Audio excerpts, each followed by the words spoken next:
Et d'abord, dans les années 30, le père Valencin à Lyon avait commencé ce procès de créer un espace dantesque en France, donc repris par le centre méditerranéen après la guerre.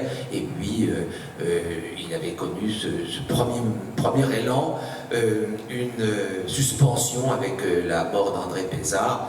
André Pézard, c'est celui qui a traduit l'ensemble de l'œuvre de Dante, l'a commenté de façon éminente, et vous en avez encore le témoignage par la Pléiade disponible. Et j'en parle d'autant plus librement que justement, une seconde forme de Pléiade va sortir, je crois, le 13 octobre, où il n'y aura plus les œuvres complètes de Dante, mais il y aura une sorte de concentration sur la Divine Comédie, et avec la traduction de Madame Risset reprise et ornée d'un commentaire. Donc, vous voyez, il y avait au fond cette belle traversée par André Pézard du projet Dante en France, cette suspension, des événements hors du commun dans l'année 2015. Et puis, dernier point qui nous conduit à aujourd'hui, il y avait l'horizon des 700 ans de la mort de Dante.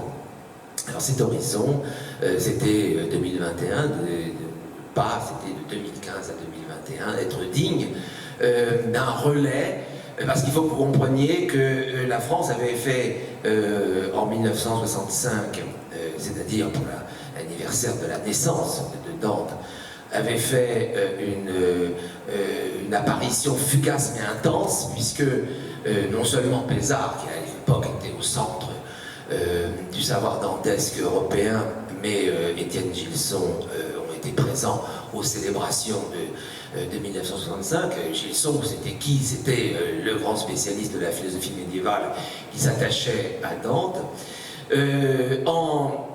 Donc en 65, la France avait eu aussi un poète qui avait été en mesure de parler, au fond, au nom de Dante, dans la langue française, mais sur un plan universel.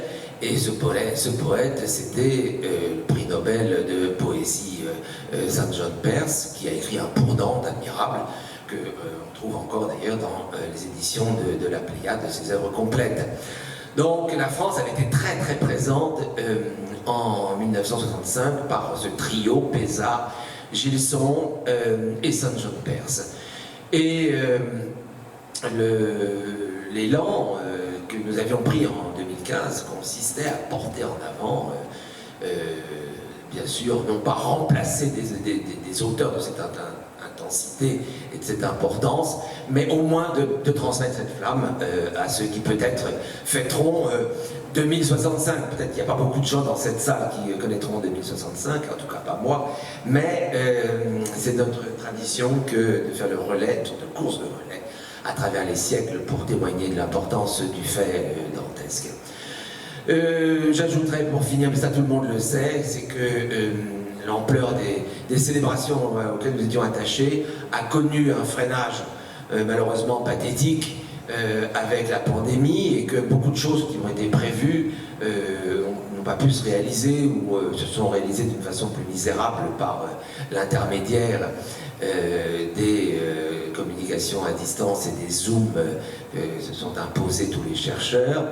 Donc, ma chère Françoise, ce qui est admirable aujourd'hui, c'est le premier moment de célébration de Dante que je fais sans être devant un écran.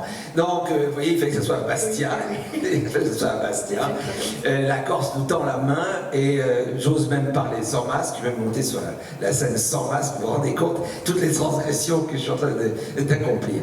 Bon, alors... La distance est respectée, là. Oui, les distances sont respectées, oui. On est presque en train de nager dans cette immense piscine, oui. Donc, en tout cas...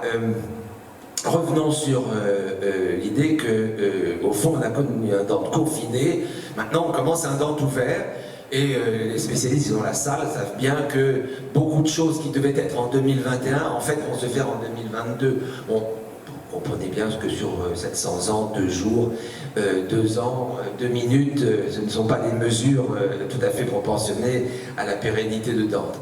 Donc, je crois que sans exagérer, je peux donner des rendez-vous de rencontres le plus féconde possible et surtout le plus dynamique possible dans une vraie intersubjectivité entre des gens présents, entre des corps et des voix, pour 2021, dans la partie qui reste de 2021, comme a rappelé Madame la secrétaire de l'Académie de la Cruzca, mais aussi en 2022, qui sera au fond peut-être la seule véritable année dantesque à la mesure de nos responsabilités.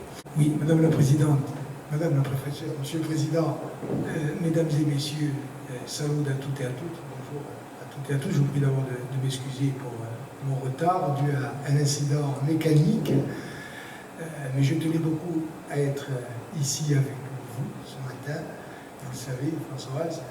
Et donc, je suis vraiment heureux de pouvoir partager ces quelques instants. Ils vont être courts parce que je dois repartir sur Corté où j'ai une réunion importante. Mais je tenais absolument à être présent ici.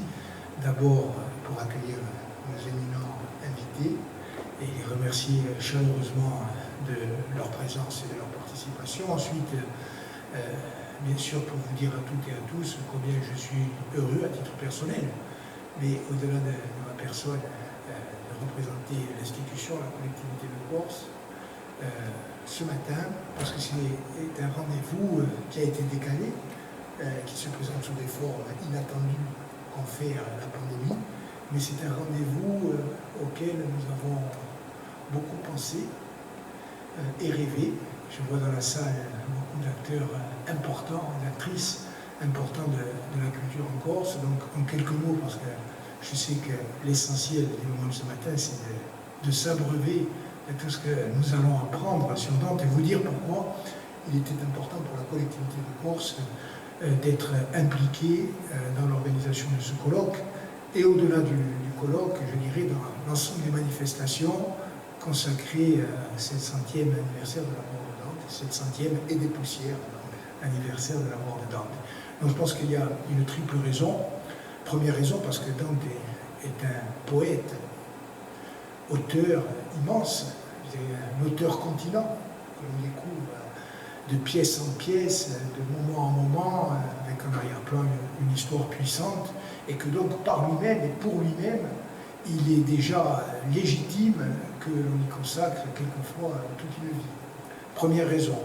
Deuxième raison, plus locale, je dirais, c'est parce que Dante est présent consciemment ou inconsciemment de façon très forte dans tout l'imaginaire insulaire, ici particulièrement bien sûr à Bastia, qui est une ville-port, une ville d'essence méditerranéenne, ouverte de façon naturelle et historique, notamment sur la Toscane et la Ligurie voisine, mais au-delà de cette gémellité avec l'Italie, la Corse et Bastia sont profondément méditerranéens.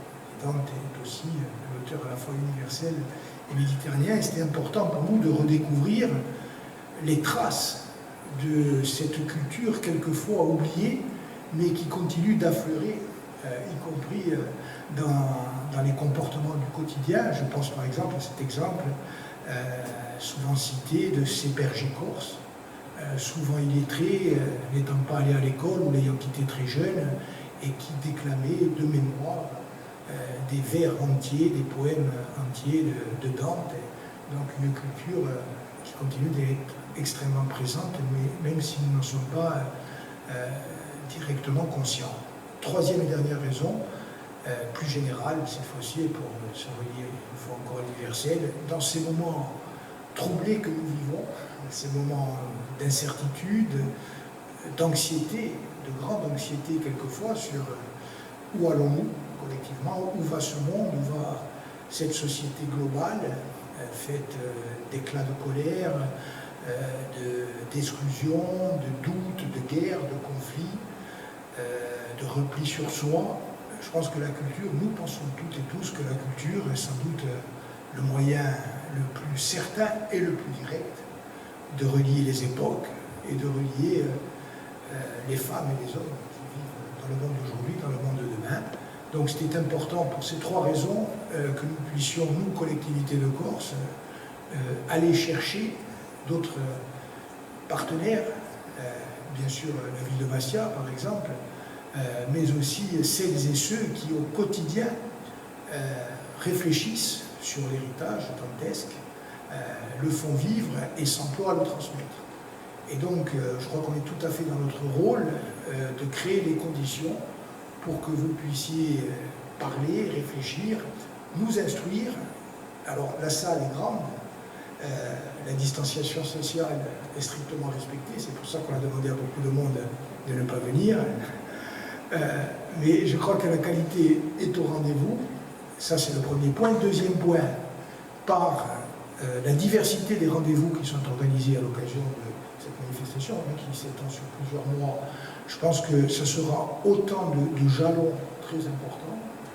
Au-delà de la présence physique, ce qui va être dit sera conservé, transmis, servira à de nouvelles réflexions. Nous avons la volonté, grâce à Françoise Gradiane et particulièrement, de renforcer le lien avec Florence, la ville de Florence, son maire, Marion Nardel, qui, je l'espère, nous fera l'honneur d'une visite à l'occasion de ces festivités, avec la Toscane en général. Donc ce sont des moments qui sont des moments importants, et je termine par là. Je crois que la médiation culturelle aussi est quelque chose de très important dans le programme général que nous avons essayé de construire et que vous honorez de votre présence et de votre implication. Il y a aussi des moments importants consacrés à aller vers la jeunesse pour lui expliquer combien cette œuvre reste 7 siècles après d'actualité et formidablement moderne. Donc voilà, pour toutes ces raisons, merci de m'avoir donné l'occasion de vous accueillir et merci surtout de votre engagement et de votre présence. Harry Gradiane.